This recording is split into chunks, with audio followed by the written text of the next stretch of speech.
government, a government formed by the coming together of at least 2 political parties. कम से कम 2 political party जब मिलकर एक government बनाती है तो उसको कोलिशन गवर्नमेंट बोलती हैं। तो since no single party got a clear majority in the Lok Sabha, क्योंकि किसी एक पार्टी को लोकसभा में मेजोरिटी नहीं मिली तो क्या हुआ, the major national parties had to enter into an alliance with many parties including several regional parties to form a government at the centre. क्योंकि किसी एक पार्टी को क्लियर मेजोरिटी नहीं मिली तो क्या हुआ, उनको तो बहुत सारी दूसरी पार्टियों ने मिलकर अलायंस, एक गुट बना लिया उनके साथ मिलकर, बहुत सारी उसमें तो रीजनल पार्टीज भी आ गई, तो एक गुट सा बन गया। तो this led to a new culture of power sharing and respect for the autonomy of state government.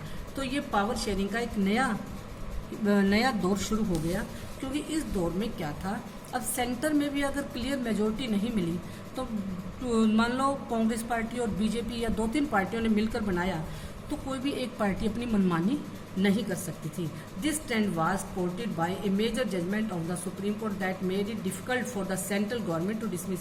तब सेंट्रल गवर्नमेंट के लिए बड़ा डिफिकल्ट हो गया कि स्टेट गवर्नमेंट को के जो राइट्स जो मिले हुए थे उनको आर्बिट्ररी मैनर से, अपने मनमाने तरीके से उनको वो नहीं ख़त्म कर सकती थी। तो thus federal power sharing is more effective today than it was in the early years after the constitution coming to. तो इसलिए जो फेडरल पावर शेयरिंग है अब आज के युग में ज़्यादा इफेक्टिव है जितनी कि पहले के सालों में नहीं थी। क्यों नहीं थी, क्यों हो गई अब, because now there is so many parties, regional parties are there in India.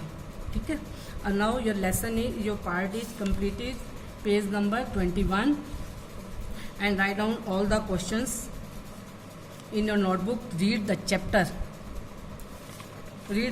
2 or 3 times, then write down answers in your notebook. Thank you.